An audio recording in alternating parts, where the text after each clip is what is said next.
वो देखो आपके सामने बैठे हुए, क्या होगा इनके साथ? पर उनके साथ कुछ हो जाए तो ये सही है। हर किसी का माइंड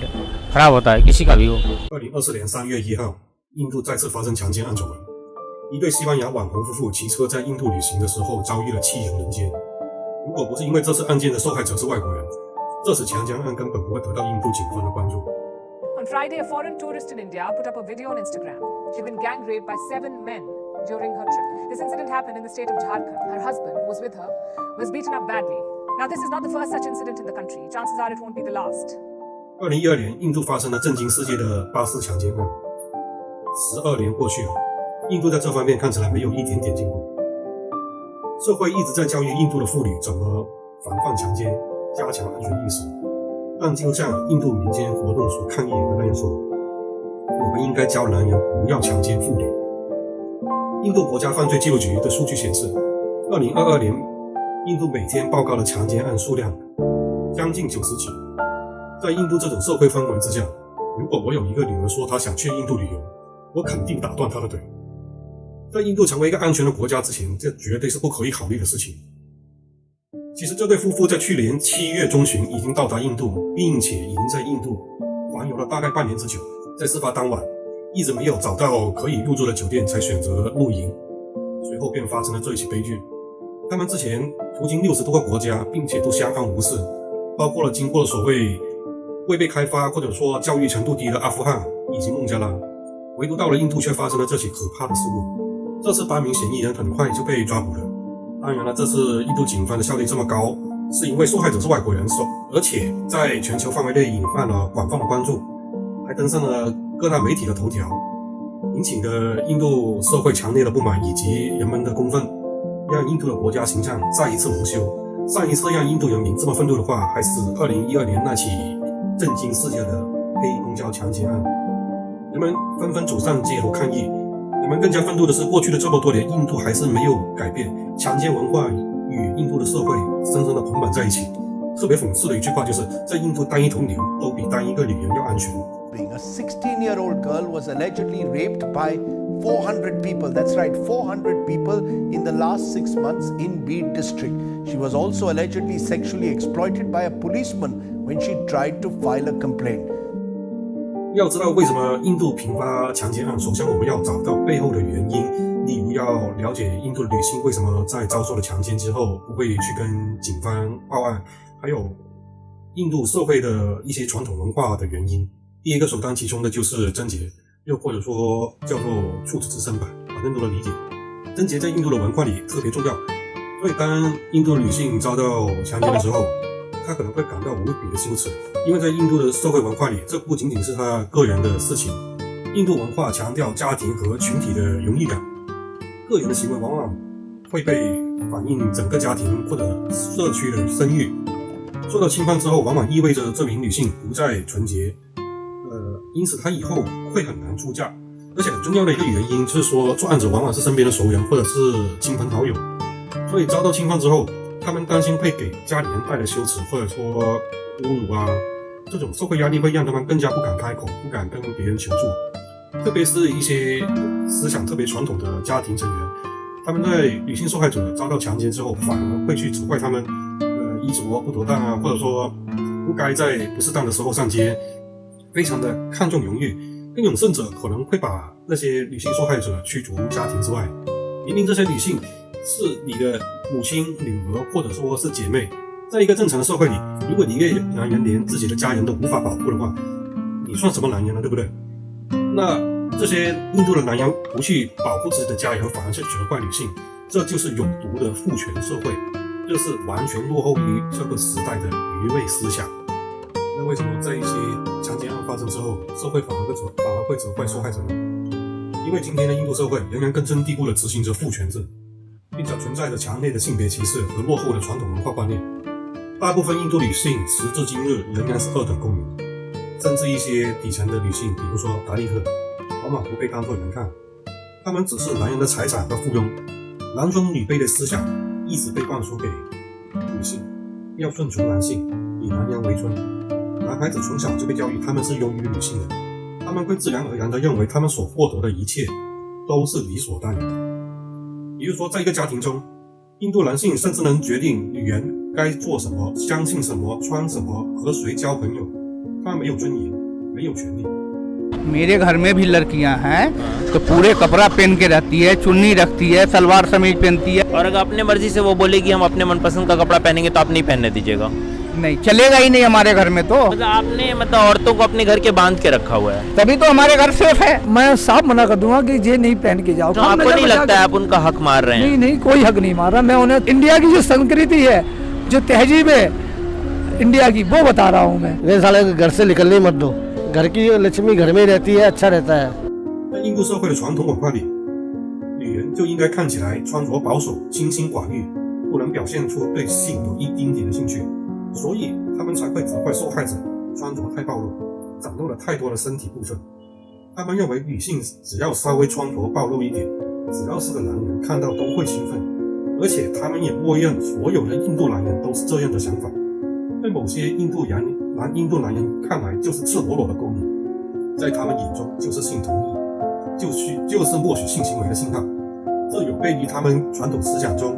印度女人就该表现的保守和谨慎、端庄和贞洁的女性形象。 ढक के रखेंगे तो बलात्कार क्यों होगा? नहीं होगा। जब तन इनका खुला रहेगा तो बलात्कार ही होना है। हर किसी का मूड खराब होगा। अंग प्रदर्शन होएगा तो भैया अच्छे अच्छे का दिल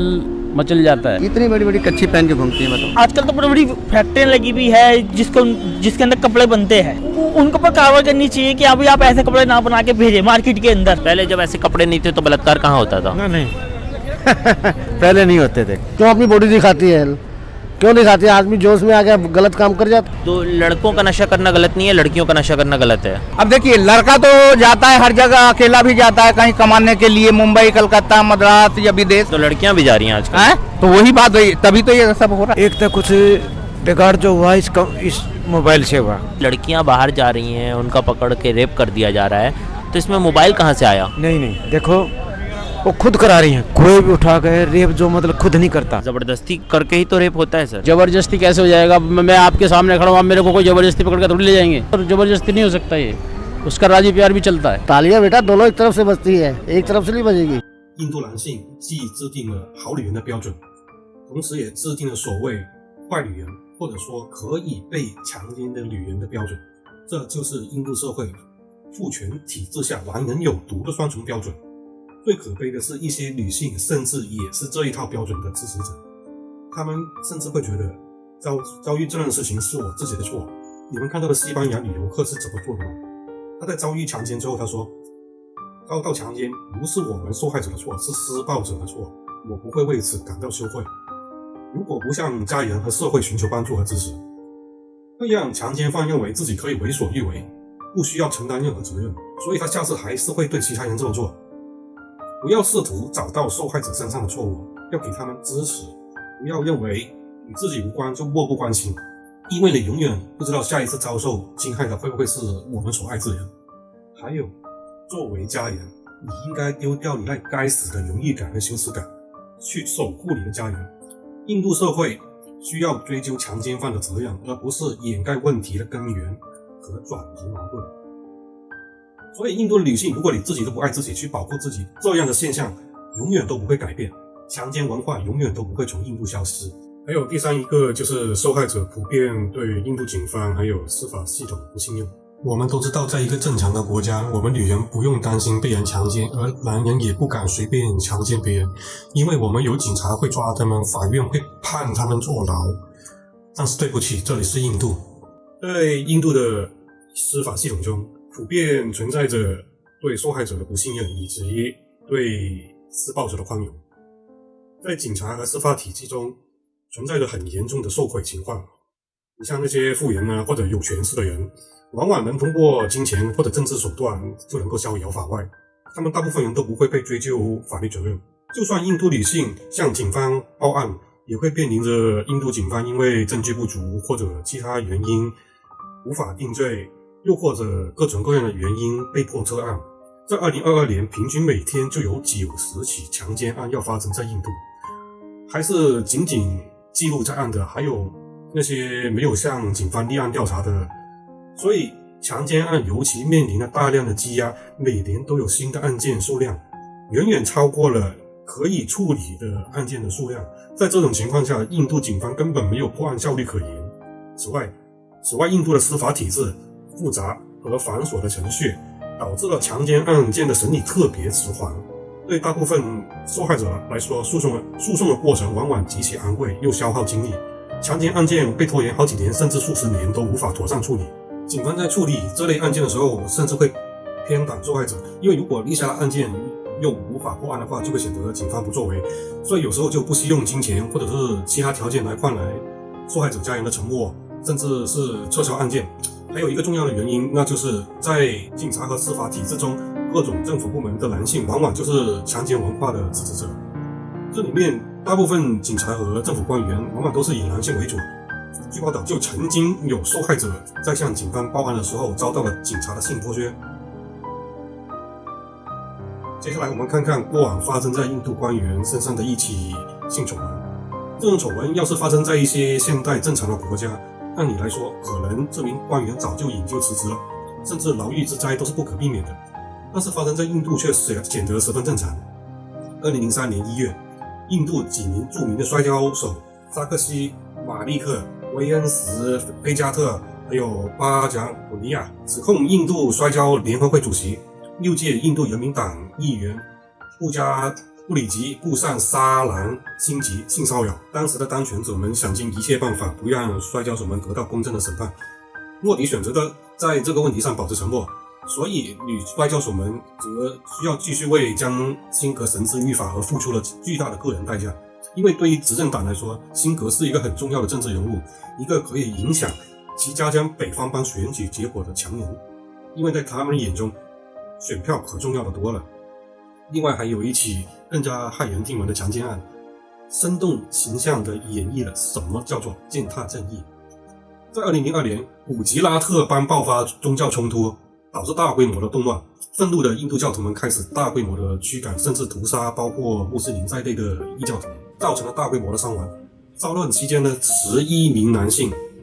轮奸了1名穆斯林孕妇比尔基斯巴诺，并杀害了他14名家人，包括他2岁的女儿。只有他侥幸生存了下来。这种情况下生存下来，也不知道该不该叫幸运了。此后比尔基斯巴诺就开始了漫长的法律诉讼以及噩梦般的正义斗争，包括遭到了警察的拒绝，不予理会，就算直接去法院状告，还被法官驳回了上诉。期间他受到了一些警察和政府官员的恐吓，这些腐败的帮凶甚至销毁了证据，比如说在未经过检验就把死者的尸体埋葬了，为他进行体检的医生甚至说他没有被强奸，最后他甚至为此受到了死亡威胁。他觉得自己已经死过了一次，所以他无论如何都要为自己以及家人伸张正义，四处奔跑，找到媒体，找到各种政府部门，甚至去到最高法院，一次一次地回想当时的情景，说给他们听，哪怕有一点点的希望，他只希望有人能帮助到自己。最终在社会的关注和声援之下，直到2008年，这11名男子才被法院定罪。然而过了14年之后，在2002年，他们却因为年龄以及在监狱中有良好的表现等原因，根据古吉拉特邦政府的命令被释放了。然后更荒谬的是，当这些人在被释放离开监狱的时候，受到了英雄般的欢迎。你没有听错，是英雄般的欢迎。他们被称为有优秀时光和理想的婆罗门。然而释放命令以及他们在出狱时的庆祝活动引起了当时全球的愤怒，最终印度最高法院在2024年1月，在受害者和印度的妇女活动家的抗议和请愿之下，才撤销了释放，这才让正义得到了伸张。另外，作为强奸犯居然会通过报复威胁受害者，迫使受害者不得向警方报案。我不知道为什么这些强奸犯会觉得自己理所当然，毫无愧疚之心，简直就跟野蛮人一样。你能在这里面看得出来，这些强奸犯他就是知道在印度现行的司法体制中，以及充满官僚主义和腐败警察的系统中，他们大概率是可以逃脱法律责任，造成了他们在实施强奸之后还敢报复受害者。这里面很大部分的强奸案件都是针对在印度种姓制度中处于最底层的达利克女性，尤其在以强奸文化盛行的印度北方地区更甚。这些地方的女性往往受教育程度更低，受传统文化影响很深，很注重荣誉、强奸、性侵犯之类的话题往往都是禁忌，导致他们无法向任何人求助，最终大部分的受害者都会沉默，因此大部分的强奸案都会不了了之。那么印度男人为什么会把强奸当做一件平常不过的事情呢？难道在他们眼中获取性的途径就只有强奸吗？其实很重要的原因是因为印度的男人特别的性压抑。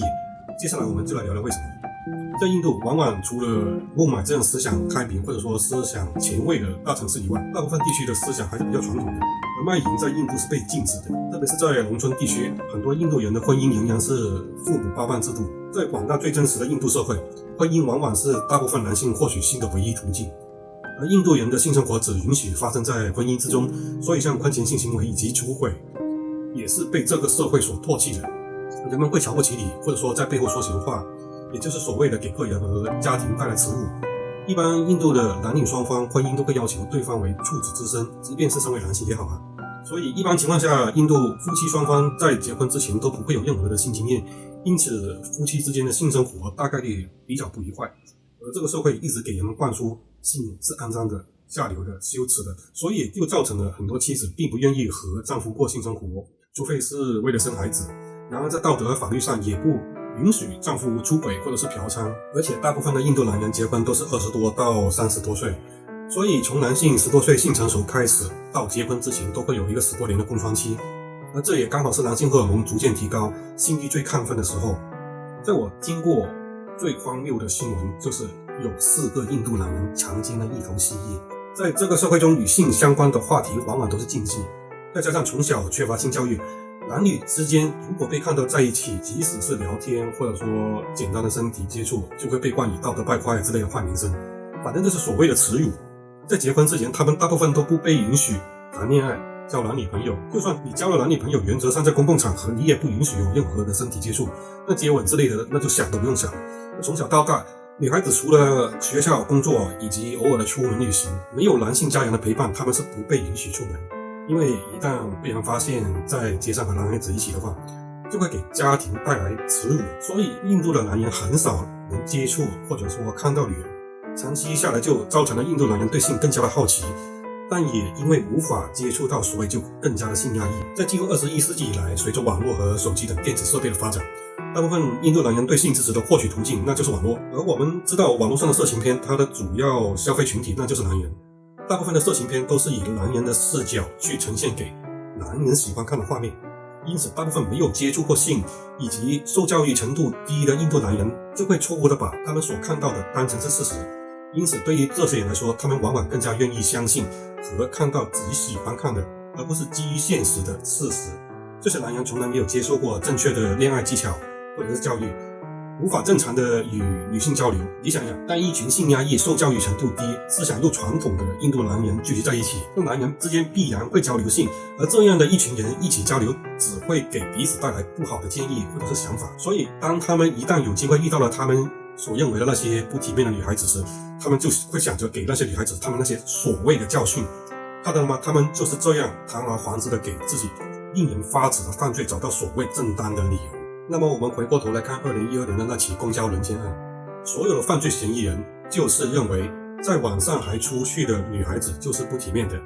他们并不认为自己的行为有错，他们觉得只是给这对小情侣一个教训，而且从小被教育男人就是要优越于女人的他们，由于印度社会巨大的贫富差距造成了他们生活贫苦，使得他们离婚姻更加遥远，也更加无法接触到性。所以当他们看到同样作为男人的受害者男朋友，心里面就会想，凭什么你可以跟女人去约会，而我们却过得如此的悲惨，如此的性压抑？那简单来说就是见不得别人好。所以他们把怒火发泄到了受害人乔蒂身上，以及殴打同为男性的乔蒂男友。